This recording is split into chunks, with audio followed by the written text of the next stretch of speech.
A triste crueldade japonesa. Veio do Guaquinho. Vamos ver qual que é dessa crueldade japonesa.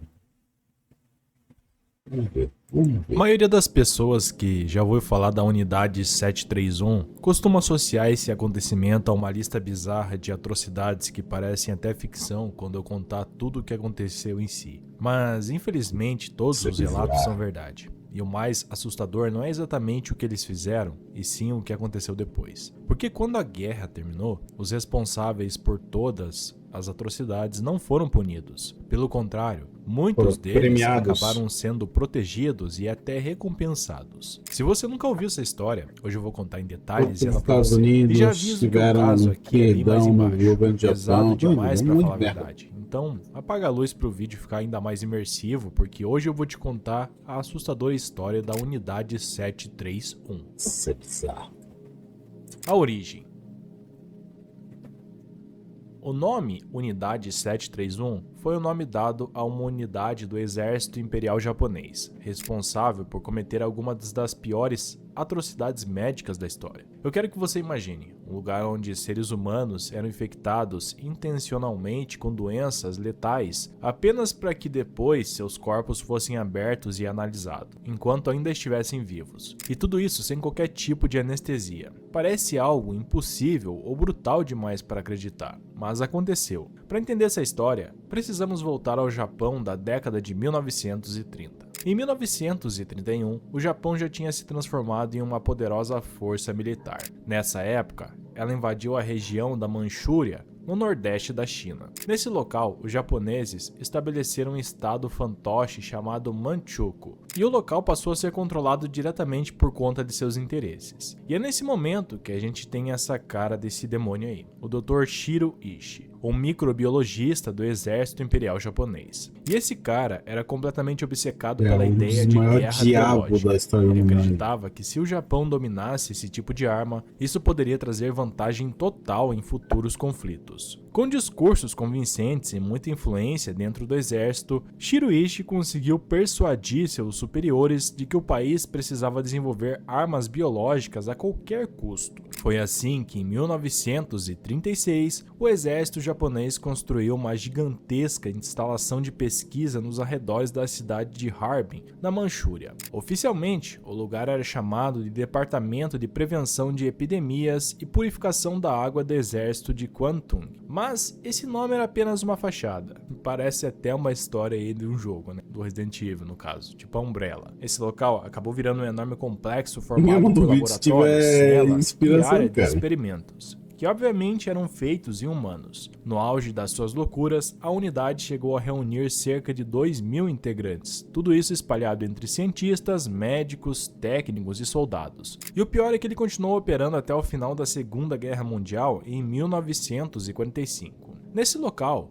o Shiro, ele construiu algo que muitos historiadores descrevem como um verdadeiro laboratório do inferno. O complexo possuía celas para prisioneiros, laboratórios bacteriológicos, câmaras de testes e até crematórios, que eram usados para dar um sumiço nos corpos das vítimas. Mas acontece que rapidamente as celas do esquadrão, ou unidade 731, começaram a se encher de prisioneiros. A maioria deles eram cidadãos chineses da região, camponeses, presos políticos ou apenas civis comuns que tiveram a infelicidade de estar no lugar errado na hora errada. Muita gente era raptada. Eles iam nessas vilas, vilarejos, povoados que tinham na região lá na China e raptavam pessoas. Ou raptavam geral, quando o vilarejo era pequeno, né, o povoado era pequeno, ou ela raptava uma, duas, né, sumia uma pessoa, sumia outra, e de repente metade da vila tinha ido pro caralho. Mas não eram apenas os chineses, também haviam coreanos, mongóis e mais tarde até prisioneiros de guerra soviéticos. Em alguns Uhum. casos, prisioneiros aliados ocidentais também acabaram caindo nesse lugar. Na visão do Ishii e das pessoas que andavam com ele, aquelas pessoas não eram seres humanos com direitos, eram apenas objetos e por isso eram usadas em experimentos. Eles usavam até um termo para apelidar as pessoas que ficavam nessa unidade. Eles chamavam essas pessoas de Maruta, que em japonês essa palavra meio que significa tora de madeira. porque eles mesmos enxergavam essas pessoas como pedaços de madeira destinados a alimentar a fogueira de seus experimentos. Inclusive, um ex-integrante do esquadrão, Toshimi Mizobushi, chegou a revelar qual era a mentalidade dentro desse lugar. Segundo ele, para mim, eles eram apenas toras de madeira. Não eram considerados humanos. Eram pessoas com conspirações ou espiões. Então, na prática, já estavam mortos. Apenas morreriam uma segunda vez, porque já estavam mortos por dentro. Nós simplesmente executávamos uma sentença de morte. Experimentos. Uma vez dentro das celas da Unidade 731, o fim dos prisioneiros era bizarro. Crianças, idosos, homens, mulheres e até mulheres grávidas foram usados como cobaias humanos. Os médicos registravam o avanço das infecções, anotavam sinais vitais, coletavam amostras de sangue e observavam o surgimento de febres, feridas, hemorragias e falência dos órgãos. Mas quando o paciente começava a agonizar, ele não era tratado. Em vez disso, era levado para uma sala de cirurgia. Depois disso, ele era aberto, ainda vivo, para que os médicos pudessem observar diretamente os efeitos da doença dentro do corpo. Foram realizados incontáveis testes sem anestesia, com pacientes totalmente conscientes. Tudo apenas para observar como a doença destruía pulmões, fígado, intestinos e outros órgãos. Depois disso, os corpos eram descartados. Com o tempo, esse tipo de procedimento se tornou uma rotina dentro da unidade. Em alguns casos, os prisioneiros eram submetidos a amputações. Braços e pernas eram cortados para estudar a perda de sangue e testar diferentes técnicas médicas. Em algumas experiências ainda mais brutais, os médicos relocavam os membros, só que em posições invertidas. Por exemplo, um braço podia ser costurado no lugar de uma perna, apenas para observar ali quanto tempo a vítima sobreviveria naquelas condições. Algo bizarro. Também havia casos em que extremidades eram amputadas, infectadas com bactérias e depois recolocadas para estudar o avanço da gangrena. Dentro dessa unidade, nada era proibido. Tudo era justificado em nome da ciência e da guerra. A Unidade 731 também utilizava prisioneiros para testar armas convencionais e químicas. Homens e mulheres eram amarrados em postes nos campos de teste, enquanto soldados jogavam granadas a diferentes distâncias. Em outros casos, as vítimas eram atacadas com lança-chamas, enquanto os pesquisadores ficavam ali observando como os estilhaços penetravam no corpo, ou como o fogo consumia a carne humana. Alguns prisioneiros eram obrigados a permanecer a uma certa distância de bombas de gás ou de bombas bacteriológicas experimentais, enquanto os pesquisadores observavam a dispersão e a eficácia dessas armas. Depois de cada teste,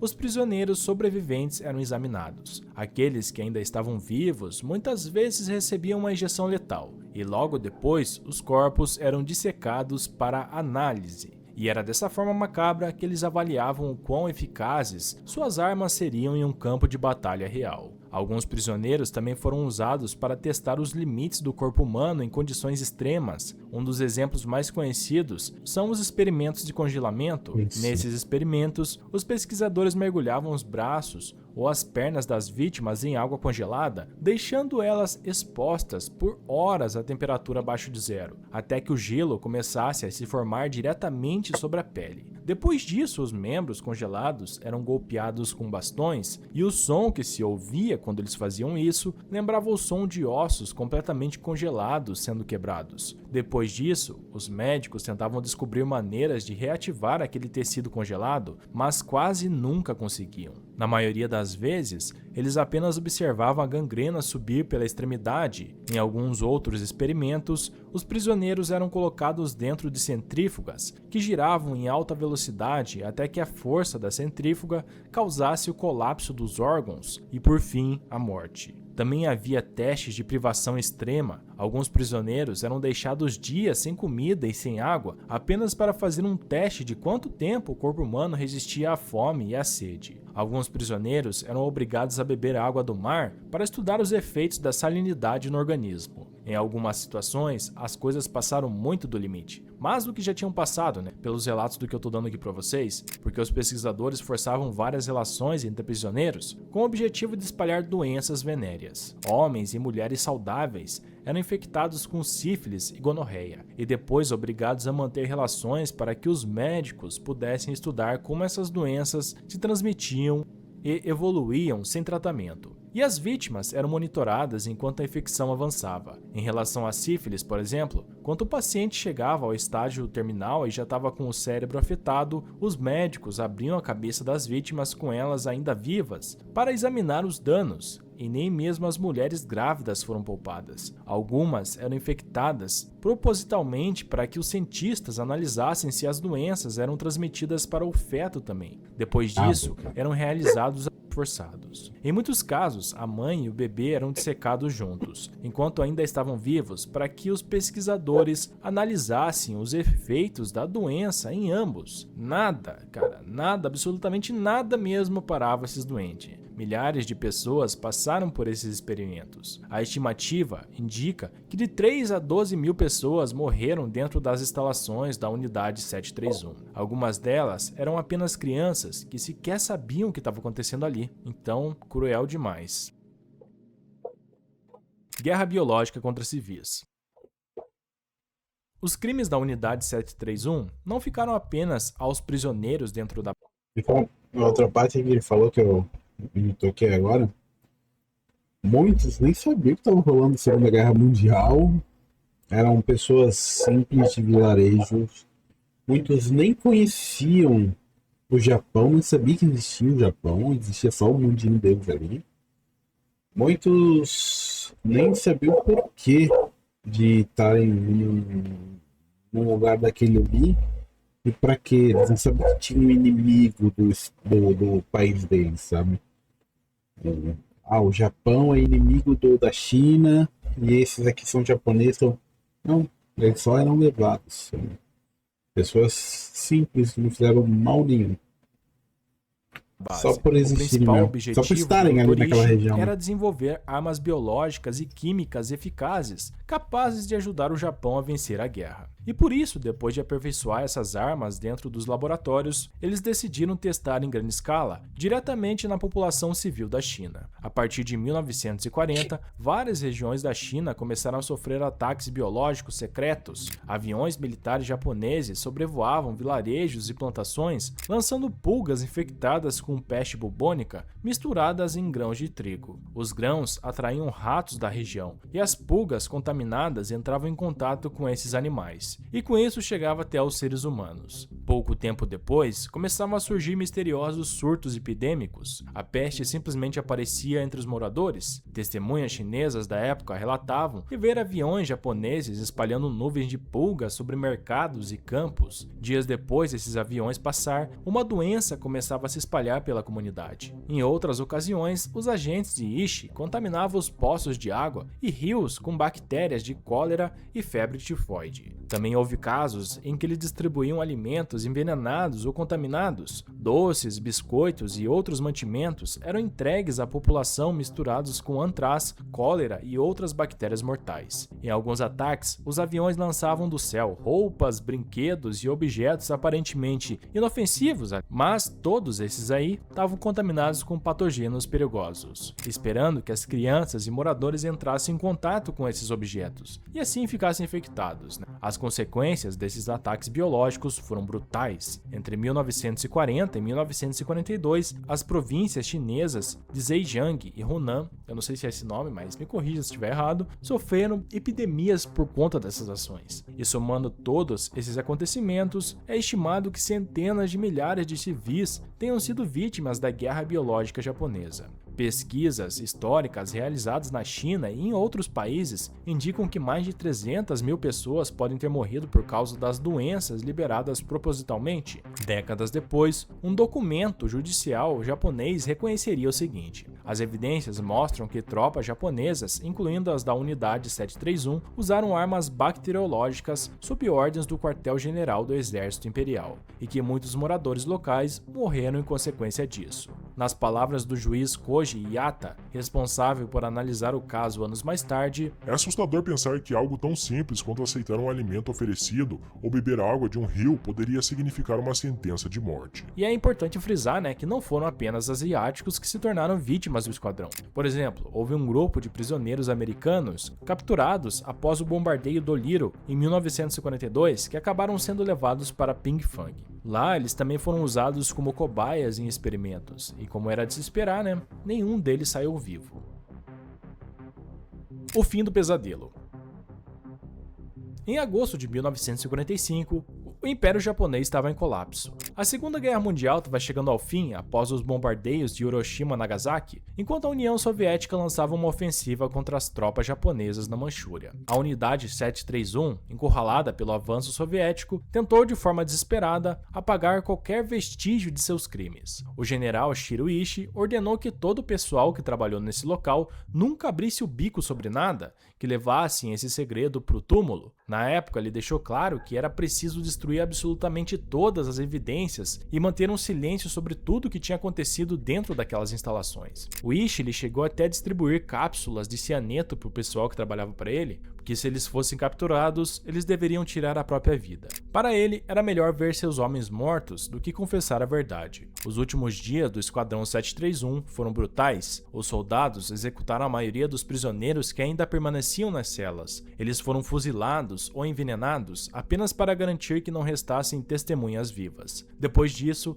os japoneses começaram a explodir várias partes do complexo. Várias colunas de fumaça se ergueram sobre Pinkfang, enquanto laboratórios, depósitos e crematórios eram destruídos. Mas mesmo assim, muitas estruturas eram tão sólidas que resistiram às explosões. Vários prédios ficaram danificados, mas não foram completamente destruídos. Com o passar do tempo, esses locais acabaram se tornando provas físicas das crueldades que aconteceram ali. Em um último ato de crueldade, os japoneses soltaram todos os ratos e pulgas infectadas nas redondezas da base antes de fugir, e o resultado foi assustador. Após o Japão se render, milhares de civis da região morreram vítimas de uma epidemia de peste, provocada por essa última atitude do esquadrão de soltar os ratos e pulgas. Enquanto isso, Shiro Ishii e grande parte da sua equipe conseguiram escapar. Vestidos como civis, eles se misturaram ao fluxo de refugiados que fugiam da Manchúria em direção ao Japão. Ishii chegou a forjar a própria morte, assumindo uma nova identidade para evitar ser caçado como criminoso de guerra. Durante algum tempo, muitos acreditaram que ele realmente tinha morrido, mas na realidade, ele estava apenas escondido. Quando a guerra terminou oficialmente em setembro de 1945, começaram os esforços internacionais para julgar os inúmeros crimes de guerra cometidos pelo Japão. Os principais líderes japoneses foram levados a julgamento nos tribunais de Tóquio, mas surpreendentemente, nada foi dito sobre a Unidade 731. Por quê? De forma... Muita gente, muito cabeça da Unidade 731 integrou o governo japonês, foi para os Estados Unidos. É que nem os caras lá os nazistas, cientistas nazistas lá. Muitos deles foram para os Estados Unidos, cara.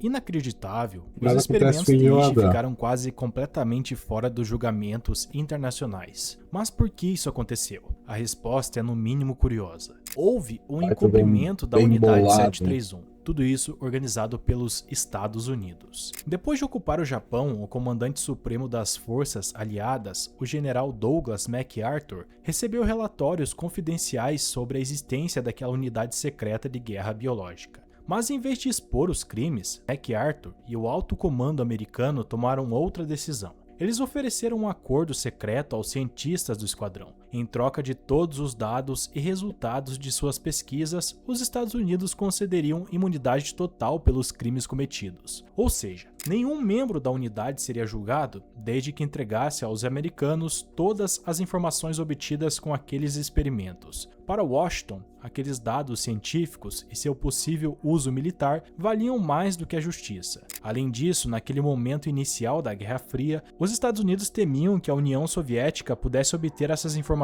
primeiro, ganhando vantagem no desenvolvimento de armas biológicas. Então fizeram uma escolha moralmente questionável. Fizeram vista grossa e fecharam um acordo. Esse encobrimento garantiu que Shiro Ishii e muitos de seus parceiros jamais caíssem na justiça. Nenhum deles foi formalmente acusado por crimes. Oficialmente, o Tribunal de Tóquio ouviu apenas uma breve menção sobre experimentos com soros infectados, citada por um promotor chinês, mas o assunto foi descartado por falta de provas. Nos bastidores, era como se nada de tão grave tivesse acontecido, mas a União Soviética seguiu um caminho diferente. Após capturar alguns membros da Unidade 731 na Manchúria, os soviéticos decidiram levar todos eles a julgamento. Em dezembro de 1949, organizaram os chamados Julgamentos de Khabarovsk, feitos em território soviético. Nesse local, 12 militares e cientistas japoneses ligados à Unidade 731 foram processados por crimes de guerra. Entre os acusados estava até mesmo o general Otozo Yamada, que tinha sido comandante-chefe do exército japonês na Manchúria. Durante esse julgamento, vieram à tona testemunhas que contaram histórias cabulosas do que viam ou presenciaram lá, no caso, né? Com isso, ficou confirmado que cidadãos soviéticos, incluindo mulheres e crianças, também foram assassinados em experimentos químicos e biológicos, junto com as milhares de vítimas chinesas, coreanas, mongóis e de outras nacionalidades. Mesmo assim, as sentenças foram leves. Os acusados receberam penas que variavam de 2 a 25 anos de trabalhos forçados em prisões soviéticas. Mas no Ocidente, esses julgamentos foram ridicularizados ou simplesmente ignorados. O governo dos Estados Unidos chegou a classificar as revelações sobre a unidade como propaganda comunista, levantando dúvidas sobre toda a verdade, em parte para justificar sua própria falta de ação. E o desfecho foi ainda mais controverso. Anos depois, todos os condenados pelos soviéticos foram anistiados e repatriados para o Japão durante a década de 1950. Na prática, isso significa que nenhum deles cumpriu uma punição justa pela gravidade de seus crimes. E se você quer saber o que aconteceu com Shiroishi, bom, é muito revoltante esse caso. Ele viveu tranquilamente no Japão, sob a proteção indireta dos Estados Unidos. Ele morreu de câncer em 1960, em Tóquio, sem ter passado um único dia na prisão, e pelo que se sabe, sem jamais demonstrar arrependimento pelo que fez. Vários de seus colegas também escaparam de qualquer impunidade. Alguns, inclusive, prosperaram financeiramente no período pós-guerra. Médicos ligados à Unidade 731 chegaram a ocupar cargos importantes na indústria farmacêutica e no meio acadêmico japonês. Um exemplo é o Dr. Masashi Kitano, sucessor de Ishii dentro da unidade, que mais tarde se tornou diretor de uma grande empresa farmacêutica. Outros fundaram institutos e centros de pesquisa médica. O Japão, ocupado com sua reconstrução após a guerra, nem teve tempo para fazer alguma coisa. Na verdade, eles nem conseguiriam ter voz suficiente naquele momento. Então, resumidamente, a Unidade 731 escapou suave. Silêncio e revelações. Durante décadas, o Japão negou oficialmente a existência da Unidade 731, enquanto as informações obtidas pelos Estados Unidos permaneceram classificadas em arquivos secretos. Nos livros de história japoneses, o assunto quase não era mencionado, e muita gente acreditava que tudo não se passava de propaganda inimiga. Mas essa situação começou a mudar a partir da metade da década de 1980. Jornalistas, historiadores e sobreviventes chineses começaram a trazer à tona novas evidências. Alguns ex-integrantes do esquadrão também decidiram romper o silêncio. Um deles foi Yoshio Shinozuka, que admitiu publicamente ter participado da criação de pulgas usadas como armas biológicas. Ele chegou a declarar abertamente que se considerava um criminoso de guerra. Outros veteranos também deram depoimentos confirmando os experimentos e outras bizarrices praticadas dentro da unidade. Pesquisadores internacionais como Hal Gold publicaram livros detalhando esses crimes com informações e testemunhas. No final da década de 1990, cidadãos chineses processaram o governo japonês exigindo responsabilização pelos ataques bacteriológicos. Em 2002, um tribunal japonês reconheceu oficialmente pela primeira vez que o exército imperial realmente havia conduzido guerra biológica na China. Mesmo assim, a corte recusou a conceder indenizações às vítimas, alegando questões legais. Enquanto isso, os Estados Unidos começaram a desclassificar arquivos secretos. Mais de 1000 documentos vieram a público, confirmando definitivamente a existência dos experimentos e das atrocidades que foram cometidas pela Unidade 731. Em 2018, o governo do Japão publicou uma lista com 3.607 membros da unidade. Foi um passo muito importante para ajudar a esclarecer parte da verdade histórica de tudo. Hoje, o antigo local da base se transformou em um museu, onde ainda podem ser vistos objetos, documentos e até partes das instalações usadas nesses experimentos. Mesmo assim, apesar desses avanços na reconstrução histórica, o governo japonês nunca apresentou um pedido oficial de desculpas, nem ofereceu reparações diretas às vítimas. Esse silêncio continua alimentando tensões diplomáticas com a China e a Coreia até os dias de hoje. Ainda assim, muitos pesquisadores, historiadores e cidadãos japoneses seguem trabalhando para que a memória da Unidade 731 nunca suma por completo, Porque embora os responsáveis já tenham morrido sem receber a punição que eles mereciam, a memória das vítimas nunca pode ser apagada, Isso mesmo. E chegamos ao fim de mais um vídeo. Não esqueça de se inscrever e deixar um like caso você tenha gostado. Que Jesus abençoe a vida de vocês e até a próxima. Amém, até a próxima. Cara, assim, ó, o Japão nunca assume os BO das merdas que fizeram. Principalmente na época do Império Japonês. Tem essa aí da Unidade 731, tem a da Coreia, né? Guerra na Coreia. Tudo aquilo lá, das garotas confortos, tudo mais, escravidão, tortura, execução, genocídio, na Coreia. O Japão era o país mais poderoso da Ásia, né? Hoje ainda continua sendo um dos exércitos mais poderosos, mas chegando perto da China, mas naquela época, mesmo a China sendo daquele tamanho todo, não batia de frente. O Império Japonês era muito mais poderoso. Então, meio que era o Japão que queria dominar o resto da Ásia ali, pouco a pouco, cara. Por sorte que deu errado, tá? Deu muita merda, mas se o Japão tivesse dominado muito, cara, dificilmente eles iriam se render na Segunda Guerra. Então, cara, é uma coisa absurda o que a gente viveu. E, gente, porra, meu Deus, fala como se eu tivesse lá, às vezes eu não tava. Mas é um absurdo que a humanidade passou. A gente vê de novo guerras rolando o mundo afora, cara, estourando todo mundo. É impressionante, cara. Por mais que a gente saiba que isso nunca leva a algo positivo, a algo bom, ainda assim é uma parada que se repete rotineiramente, né, na história da humanidade. Guerras, guerras, guerras, guerras. É foda, rapaziada. A gente vê em tempos sombrios.